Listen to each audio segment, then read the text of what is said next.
Hello guys, আজকে আমি তোমাদের সামনে আরেকটি নতুন ভিডিও নিয়ে চলে এসেছি। তো আজকের এই পুরো ভিডিওটিতে আমি বলবো তোমাদেরকে যে বায়োলজি কীভাবে পড়বে। তো তোমাদের মধ্যে অনেকেরই প্রথমে বায়োলজি নিয়ে অনেক কোশ্চেন থাকবে। ফার্স্ট কোশ্চেনগুলো হচ্ছে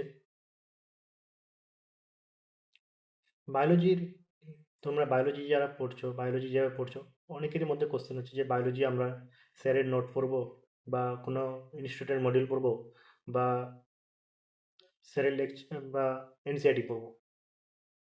এরকম অনেক ধরনের অনেক কিছু তোমাদের মধ্যে চিন্তা ধারণা থাকে যে কোনটা পড়বো, যে স্যারের নোট পড়বো না এনসিআরটি পড়বো না বা অন্যান্য বিভিন্ন ইনস্টিটিউটের মডিউল পড়বে।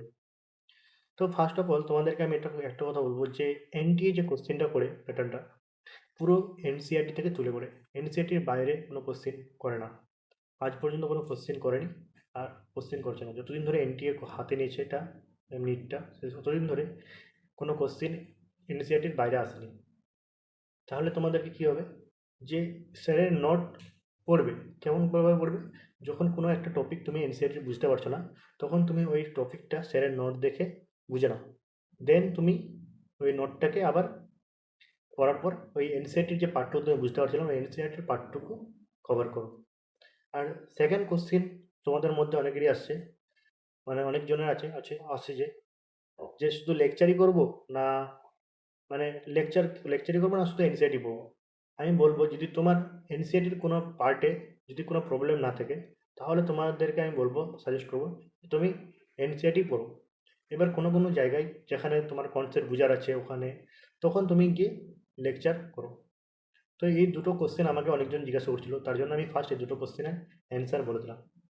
এবার আসা যাক যে তোমরা বায়োলজিটা পড়বে কীভাবে। তো বায়োলজি পড়বে কীভাবে আমি এটা প্রথম বলবো যে তোমাদেরকে, যে বায়োলজি তোমাদেরকে মানে এনসিইআরটির বাইরে কোনো কিছু করার দরকার নেই বায়োলজির জন্য। এনসিইআরটিটা এমন একটা এনসিইআরটি যে প্রত্যেকটা লাইন যে আছে না, প্রত্যেকটা লাইনে তোমার ইম্পর্টেন্ট ইম্পর্টেন্ট কোশ্চেন মানে আছে। তো তুমি যখন একটা টপিক পড়বে, একটা চ্যাপ্টারে একটা টপিক পড়ছো, তো ওই টপিকের মধ্যে তুমি দেখবে যে 4-5টা পয়েন্ট অটোমেটিক তুমি মানে একটা আন্দাজ করতে পারবে যে এখান থেকে কোশ্চেন আসবে। তখন তুমি ওই 4-5টা পয়েন্ট তুমি একটা ধরনের একটা পড়ছো, কোনো কিছু একটা টপিক পড়ছো, ওই টপিকের মেন মেন কী আছে একবার নিজে নোট করে লিখে নাও বা না দেখে একবার লিখে নাও। তাহলে তোমার কী হবে, ওটা যে তুমি একটা সাবজেক্ট যখন পড়ছো, বায়োলজিটা যখন পড়ছো, তখন তুমি যে একবার লিখে নিচ্ছ না দেখে, তাহলে ওটা তোমার লং টাইম তোমার মনে থাকবে। তার জন্য তোমাদেরকে আমি বলবো যখন একটা টপিক পড়বে, তখন ওই টপিকটার যে পয়েন্টগুলো রয়েছে ওগুলো একবার নিজে লিখে নাও খাতাতে করে। তাহলে তোমার অনেকটা তুমি দেখবে বায়োলজিটা তোমার মানে এনসিইআরটিটা ইজি হয়ে যাচ্ছে তোমার আস্তে আস্তে করে। আর দ্বিতীয়ত হচ্ছে কোশ্চেন প্র্যাকটিস। মানে কোশ্চেন প্র্যাকটিস তুমি কী করবে, অনেকেই মানে এটা এই জিনিসটা করে থাকে যে বায়োলজি আজকে পড়লাম, তো আজকেই আমি কোশ্চেনটা প্র্যাকটিস করে নিলাম। তাহলে তুমি দেখবে যে তুমি আজকে যদি বায়োলজি পড়ো আর আজকে যদি কোশ্চেনটা প্র্যাকটিস করো ওই টপিকের, তাহলে তুমি দেখবে তোমার মিনিমাম হলে একটা কোশ্চেন ভুল হবে, বাকি সব কোশ্চেনগুলোই কারেক্ট হবে। তাহলে তুমি ভাববে তোমার আমার তো হয়ে গেছে, কোশ্চেন প্র্যাকটিস হয়ে গেছে। এই জিনিসটাই অনেকেই ভুল করে থাকে। তো কোশ্চেন প্র্যাকটিসটা কীভাবে করবে তুমি, ধরে নাও আজকে আমি কোনো একটা টপিক পড়লাম, সেই টপিকটা কোশ্চেন প্র্যাকটিস আমি 7 দিন পরে করব। 7 দিন পরে করলে কী হবে আমাদের, যে তুমি যে টপিকটা পড়েছিলে তোমার ওটা মনে রাখার ক্ষমতাটা কত আছে, রিকল পাওয়ারটা।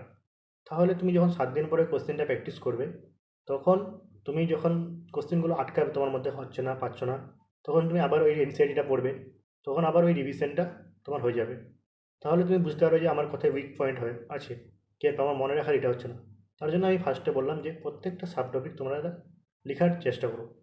আর এভাবে আস্তে আস্তে আস্তে আস্তে করে পড়ো।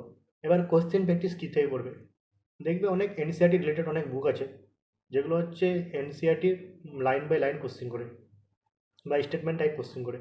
তুমি দেখবে যে কোন কোন বই রয়েছে, তো আমি বুক সাজেস্ট করছি না এখন আপাতত তোমাদেরকে। তোমরা যে এখন তো অনেকজন বই নিয়ে নিয়েছো, যাই যে বই প্র্যাকটিস করছো ওইভাবে প্র্যাকটিস করবে। আর এনসিইআরটি মানে রিলেটেড যে বুকগুলো আছে, অনেক বই আছে যারা এনসিইআরটির বাইরে অনেক কোশ্চেন করে, ওইসব বুক না, এনসিইআরটি রিলেটেড বুক কোশ্চেন প্র্যাকটিস করবে। এভাবে আস্তে আস্তে করে এগিয়ে যাবে, দেখবে ভালো হবে। ভিডিওটি যদি ভালো লেগে থাকে অবশ্যই লাইক শেয়ার, চ্যানেলটি সাবস্ক্রাইব করে আমার পাশে থাকবে। ভিডিওটি দেখার জন্য অনেক অনেক ধন্যবাদ। Thank you.